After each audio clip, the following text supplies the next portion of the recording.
Assalamualaikum semuanya. Saya Arman Saputra. Dan saya Zara Nur Eldiansyah. Kami dari kelas 10 TKJ 4 ingin menyampaikan materi dari pelajaran simulasi digital. Lebih jelasnya pada bab 10, yaitu komunikasi sinkron dan asinkron dalam jaringan. Baiklah, langsung saja saya bacakan dan jelaskan isi materinya. Menganalisis komunikasi sinkron dan asinkron dalam jaringan. Komunikasi sinkron online pertama terjadi pada tahun 1980-an, pasca pengembangan dan penyebaran perintik komputer sebagai media pendidikan. Hingga pada periode pertengahan 1980-an ditemukan potensi media pendidikan untuk pengajaran bahasa. Pada pertengahan 1990-an yang ditandai dengan munculnya World Wide Web atau WWW. 1. Pengertian komunikasi dalam jaringan. Istilah komunikasi online mengarah pada metode membaca, menulis, berbagi video kamera, dan komunikasi melalui jaringan komputer, sehingga dijumpai istilah synchronous dan asynchronous. Synchronous digunakan untuk melakukan mediasi komunikasi langsung, di mana orang berkomunikasi secara real time melalui piranti lunak, chat, atau diskusi dengan semua user pada waktu bersamaan. Hal ini akan berbanding terbalik dengan asynchronous yang menggunakan program email, forum, serta membaca dan menulis dokumen online melalui World Wide Web sebagai sarana komunikasi. 2. Jenis komunikasi dalam jaringan. Penggunaan jenis sarana komunikasi akan mempengaruhi keserempakan waktu komunikasi. Jenis-jenis komunikasi dalam jaringan adalah sebagai berikut. A. Komunikasi dalam jaringan sinkron atau serempak. B. Komunikasi dalam jaringan asinkron atau tak serempak. Baiklah, saya akan menjelaskan yang bagian A terlebih dahulu. Komunikasi dalam jaringan sinkron adalah komunikasi dalam jaringan serempak atau komunikasi dalam jaringan sinkron menggunakan komputer sebagai media yang terjadi secara serempak dan real time. Beberapa contoh komunikasi sinkron diantaranya video, chat, dan teks chat.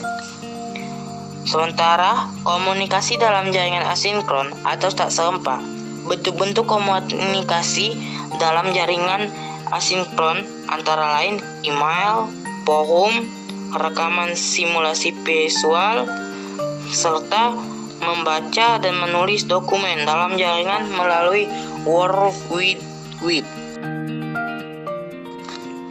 3. Komponen pendukung komunikasi dalam jaringan. Beberapa komponen pendukung komunikasi dalam jaringan dapat diklasifikasikan menjadi komponen perangkat keras atau dikenal dengan hardware, komponen perangkat lunak, software, dan komponen perangkat nalar atau akal.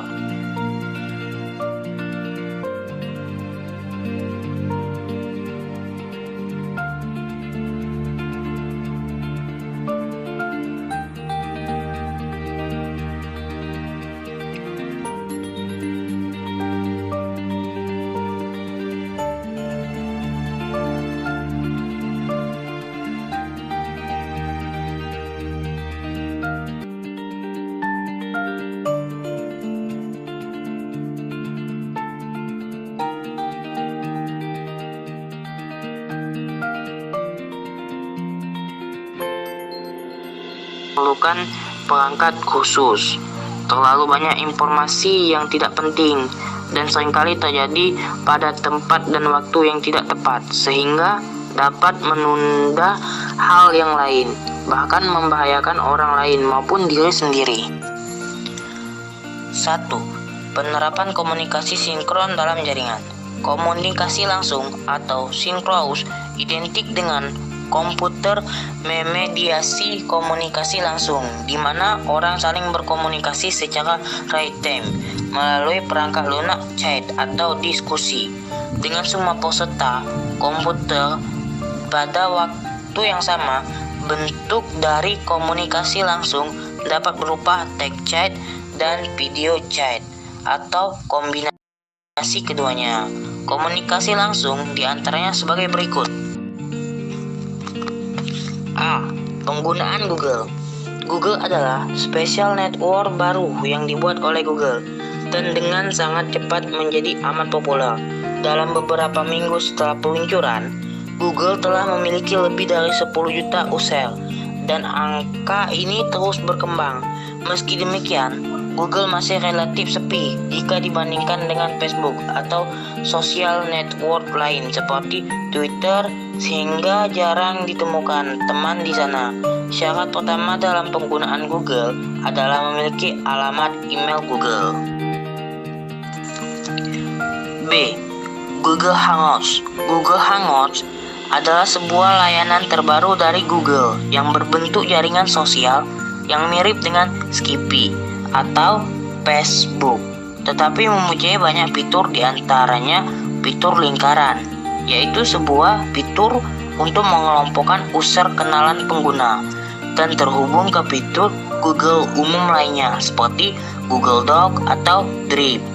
Google Hangouts dapat diakses melalui laptop, komputer, dan perangkat mobil lainnya, misalnya penggunaan Android, dan kedepannya akan dikembangkan untuk perangkat iOS.